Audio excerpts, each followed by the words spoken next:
Hi there, this is Jane, and we're broadcasting love. Hi, it's Jane here, and I am here in San Jose, and I'm here with Kelly Numair, and she is in San Francisco, and she works for It's Just Lunch. And we're going to be talking about, in September, all of the people that we interviewed met online. And all of them, with the exception of Emily and Phil, met online pre-pandemic. So, and things have changed. So first of all, I'd like to start though by telling us a bit about what you do at It's Just Lunch. So yes, Jane, I am a professional matchmaker at It's Just Lunch. I help people find their person. And I have been doing this for 20 years. Wow. Mm-hmm. Yep. And I will do it until my body cannot function anymore. I love what I do. Fantastic. Okay, so what makes a person decide to become a matchmaker? I certainly did not grew up as a little girl in Scotland thinking that I'm going to be in the Bay Area as a matchmaker. So it actually found me. I was living and working in the city, and I was a bartender at the Fairmont Hotel at night and a travel agent by day, organizing golfing vacations back to Scotland. And one of the owners of a company that was in the Bay Area, that was a pretty big deal here in the Bay Area. So the owner would come in on a Tuesday and a Thursday. She was my regular. She loved talking to me. And she had mentioned many times that I should go work for her, that I would be an amazing matchmaker. And back then, 20 years ago, I thought it was the cheesiest thing. And she kept asking me and asking me. So finally, 2 months after stalking me, she said, okay, Kelly, listen, come down to the office. And it was a big shiny office above the Swarovski store on Union Square. And she says, come into my office and take a look. And if you don't like what you see, I will never bother you again. And I went into the office and I just had this feeling that just overcame me of like love and hope and joy. And I heard all the matchmakers on the phone getting the feedback from the night before. I saw all the success stories on the wall, and I was a newlywed at the time. So love was in the air for me. And the universe came together, and it's been my call. I said, yes, I'll take the job. Within a month, I was top matchmaker of the company. Within 4 months, I was running the San Francisco branch. Within 8 months, I was the executive director of the whole entire company. So yeah, just like a duck to water. Oh my gosh, it was meant to be. Wow. Okay, and you're still there, and you're still making matches with people. So can you tell us a bit about well, I'll wait. I want you to tell us about a success story, but first of all, I want to ask you something, because like, how did things change because of the pandemic? Several things, but the most important thing, it did have everybody really take stock of that. We had a lot of time to think about where we're at and where do we want to be.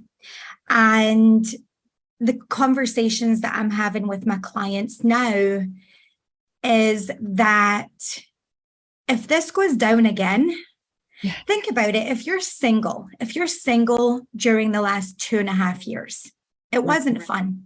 It wasn't fun. And oh my gosh, like I feel like I'm going to cry. I am more motivated to do what I do right now than I ever have been. 2 years of the pandemic, had a lot of people really think and take stock of what was important, where you are in life, where you want to be, and who you want to be there with.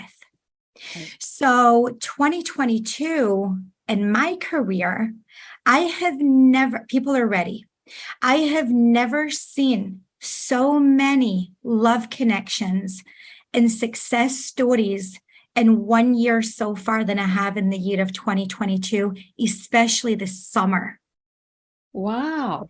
Okay. And you think that's because people spent a little more time thinking about what do I really want in a partner?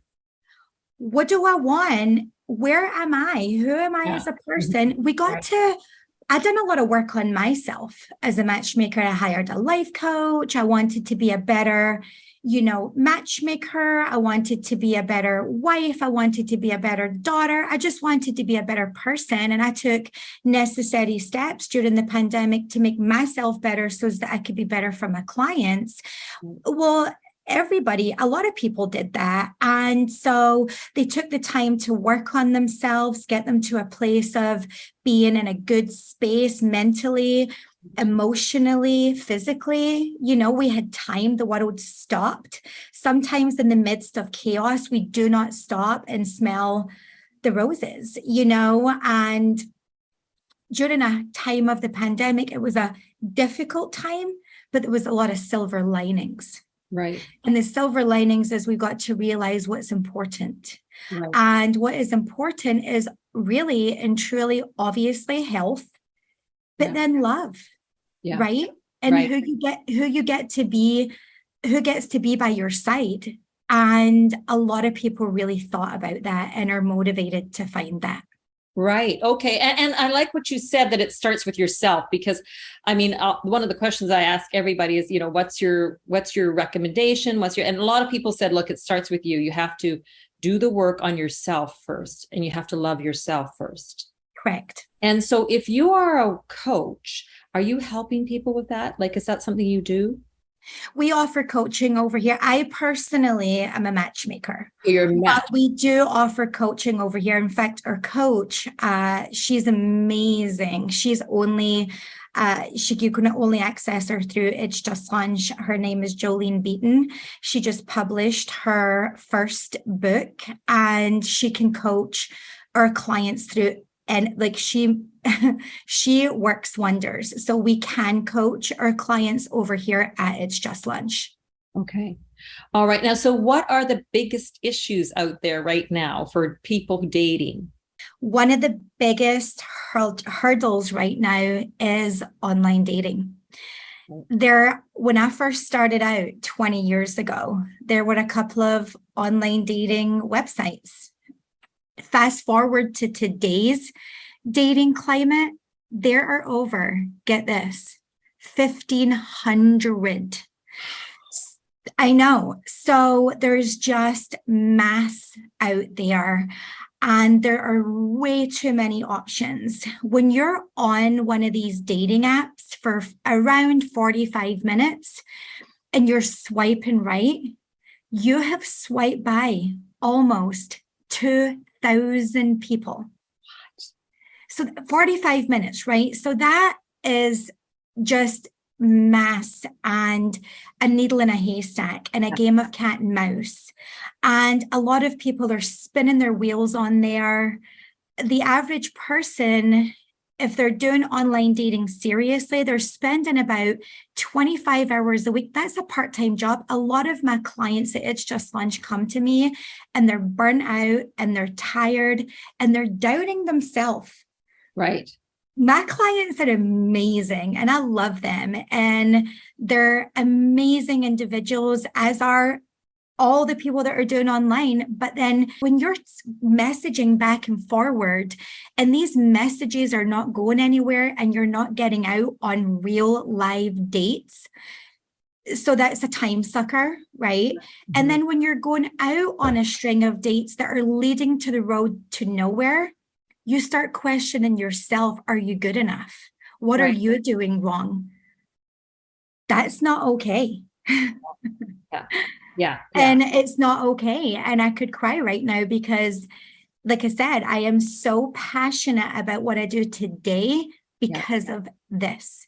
Because people would be, I mean, you start, is it me? Am I not right? Is my profile not right? Is something else? And I guess another risk with online dating is whether or not people are truthful.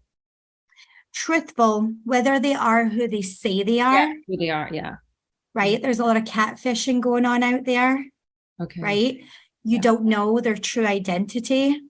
Right. And then there's that whole judgment thing. How can I judge you, Jane, based on your picture?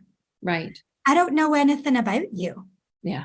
Right. So if I'm swiping by you, it's, you have to give people the time of day to really get to know them, to get to understand who they are and if they're your person. Yeah. Right. So that's what we do here at It's Just Lunch, is to get our clients out on real dates with real people that want true connections. That's how you're going to find your person, is to go out on real dates with real people and give that person the time of day, and not judging that book by a cover. You got to read through a couple of chapters before you put the book down. Right. Okay. But are you kind of matching people up a little bit based on what you do in the interview, and then you match them up? So you know that there is going to be some kind of chemistry there, or something that they would have in common. So I can't match chemistry. That's between two people. Yes, that's right. Yeah. That's between two people. I can't match chemistry, but so what we do is we interview all of our clients. We really get to know them, get to understand who they are, what they're looking for, qualities, characteristics. So our clients have parameters. Okay. And based on what they're looking for is when we get them out on their dates, right? So these dates are hand selected and pre-screened. And then we make the match organically. Hey, he's going to love her because of X, Y, and Z. She's going to love him because of A, B, and C. Let's do the match. And it's a collaborative effort, and we get them out on either lunch or happy hour. And then the beauty about it is they get to give us that feedback and let us know what worked, what didn't work, what to focus on for the next match. So we apply that feedback to the next match. And so it's a filtering process. So the more you go out, the more we get to know you, the better your matches are going to be. Right. Okay. That makes absolute sense. Absolute sense. Mm-hmm. So what do you see as trends in dating? So we've got some people out there who want to know, like, what are the trends? What's coming up next? We've had online dating. We're back to in person. Yeah. So more people, like I said, are coming off online. The trends are changing up your routine. If you are a creature of habit and you're doing the same thing and seeing the same people and going to the same places over and over and over again, and you're trying to meet someone, is the definition of insanity. So change up your routine, right? Maybe come off online, hire a matchmaker. There's a lot of things online like meetups, that people are coming off and doing that more in person, especially 2.5 years of the pandemic. We've spent enough time alone. Right. We've spent enough time Zooming through work, Zooming our family and friends, local and far. We've spent so much screen time that we want to get out behind a screen and get out there in person, go to some events, go to concerts, say yes to the barbecues, say yes to the pool parties. I'm telling my clients, even that join It's Just Lunch, this year has to be your year of yes. Say yes to all the things. Say yes to the dances. Say yes to the Halloween parties coming up. The holidays are coming up. Say yes to it all. And when you start saying yes to yourself, you're going to see a whole database open up. Okay. And so just carrying on with the dating app. So there's some pros and cons to dating apps. Mm-hmm. And we've kind of discussed those. And so when do you think you should take a break from a dating app? Like, you've been on one for a while. Like, what are the signs that you should maybe try something different? If you're like opening up your app and you get that like sinking feeling of like, oh my gosh, here we go again. Right. Don't open the app. Take a step back. If you have a date that is scheduled and you're dreading it and you have that pit in your stomach, then it's definitely time to take a step back, right? Because it's obviously not working for you. Your body is telling you. your body, your mind, your Your heart. intuition, everything. Listen to your intuition. Your intuition is saying, don't do it. Don't do it. Then don't do it. Don't do Right? it. How Take many people have gotten into trouble by not listening to the little voice that says, so many, don't so do many. it. Right. Yeah. So, yeah. So there's a time when you've done that thing and you're questioning all of it. And you're like, okay, I just need to regroup, take a step back, take a break from it, and recenter yourself. Recenter yourself, regroup, regain your confidence back. Like, seems rather a shallow thing to just look at people and just swipe back and forth. I don't know. I mean, I've been married for 33 years, so it's like, Congratulations. I love yeah. that. I mean, and so you take a break and then you go back on. I mean, should they go back on? Yeah, I mean, listen, different strokes for different folks, right? There's not a textbook way. But again, if you've done these dating apps for a while and they've not worked, again, maybe try something different. But what I do want to say is that you want to get yourself to a really good place where you, like I said, you're centered. Like I tell my clients when they call me, like, you have to look in the mirror and you have to ask yourself this question: would I date me? Like I said before, if the answer It's is a no, really good question to ask yourself. I love that. look in the mirror: would I date me? And if the answer is no, get it to yes, to the point where, like, oh my God, I totally would date me, right? Right. Be happy with the skin you're in, whether that may be taking yourself on a shopping spree, going to the spa, getting yourself a little pamper sesh, taking yourself on a vacation. Just have yourself in a good place, mentally, emotionally, physically, and just love yourself. Some clients will tell me, no, I wouldn't date me. And I'm like, well, get it to a place of yes. Yeah. If you're not going to date you, my clients are not going to date you. And everybody is beautiful and unique and individual in their own way. And there is a lid for every pot. Yeah. I know that. There's a lid for every pot. Yes, there is. So get liking yourself. I love those questions. Like, ask yourself, would I date myself? And if the answer is no, then get out there and figure out why. And let's get it to yes. Yeah. Okay. So let's say, what do you tell people who are like me? Like, let's say tomorrow I had to start dating and I've been married for 33 years. That's not going to happen. We're very happy. Hypothetically, let's just say tomorrow I had to start dating. And I'm terrified because when I dated, you met it through a friend, you met your husband through a friend, or you met your husband at a bar or something. Like, there were no dating apps and there were certainly no matchmakers back then. I don't think there were. I mean, there were there were the kitchen table. I've got a son. I think you'd be good with. No, but yeah. Right. So what do you tell someone like me who doesn't know anything about dating has definitely changed, Jane, not just in the last 33 years, 20 years. It's changed dramatically in the last 5. Okay. Right, with all of these mass things. So a lot of my clients that have been in long-term relationships, I would say hire a matchmaker coach, simplify it, work smarter, not harder, do a little coaching side by side with your matches, because as we're getting that feedback in, we're able to have a look at that feedback and just kind of steer you in the right direction. We'll do a little bit of coaching before you get back out there and get you really ready. Okay. We can take you shopping and get yourself to that place of good. We've got all of that going on, but not everybody can hire a matchmaker. And so therefore I would look to your friends and family for some comfort, support, advice.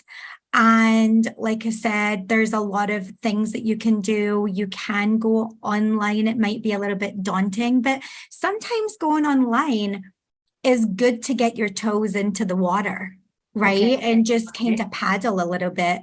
Then you want to get up to your ankles, your knees, and then go swimming, right? Right. But, sometimes the online thing is kind of good to get your toes into the water and look to your friends and your family so that you're not doing it out there on your own and you know that you've got your little support system. So have a support system. What would you put in your that profile? I'm not sure I know what to write in the profile. Like, what would you? You just have to be your authentic self, Be your authentic right? self. That's You such have to good advice. be, Yeah. Be you your have to authentic be, self. you have to be your authentic self. You can go on and do a dating app and lie about your height or your age or, make yourself someone. If you're an outdoorsy person and you want to calm that down a little bit and not put that out there, then you're not being true to who you are. If you don't like any of that stuff, and then you're like, oh, I love to hike, and is you go on a light hike once or twice a month, you're not a hiker, so you have to be your true profile has to mirror who you are. Right. You cannot start a relationship on a lie. Honestly, I mean, I would like to hike now and again, but I don't want someone to see that on my profile and think, oh, Jane likes hiking. Let's take her Yeah, on a big hike. And I'd be like, oh yeah, worst nightmare. right. Let's go on a 10-mile hike today. And I'd be like, yeah, And listen, I mean, a lot of making these it. kind of profiles can be a little deceiving too. Like, I'm not a hiker or a backpacker, or I love nature, I'll Yeah, go, I love nature. but my husband is like, that's his church, that's his world, that's Yeah. what he loves. And he can go backpacking for like 5 days. Well, I'll be poolside and going to the spa, and I'll cook you a nice hot meal when you get back. Yeah. And I'll see you when you get back. So not everybody's interests always align either. Right. That's why it's so important to go on dates. Right. And just not flick through. You have to just meet, because it does always come down to chemistry. Yes, it does, doesn't it? Okay. Yes, it comes Always. down to chemistry. Yeah. It has to be that little spark when you see the person and go, oh, yeah. The butterflies in the tummy, Yeah. the feels, the things. That's Yeah. what it boils down to. So, that person could be a major skier and you're not, and you can be waiting at the bottom of the lodge with a hot coffee and a Bloody Mary, or, Like me, I say I do après everything really well. yeah. Après ski, après golf, I do it all very well. Right. Love it. So the thing is, be honest, Yes. because it's going to come back and bite you in the bum if you're not. It will bite you in the bum. It'll bite For you sure. if you aren't. Okay, all right. And okay, so can you tell me, have you got a story to tell me about a love story? Have you got a couple? I have a million, but one of my recent ones is sticking out because I just spoke to the lady the other day, and she sent one of her girlfriends to come over, through a referral. And she reached out to me in 2016, and we talked, and she was terrified. She was nervous. We are not online dating, so we're not free, so our clients are all committed, emotionally, financially, physically. So back in 2016 she bowed out, and mid-pandemic she called me again.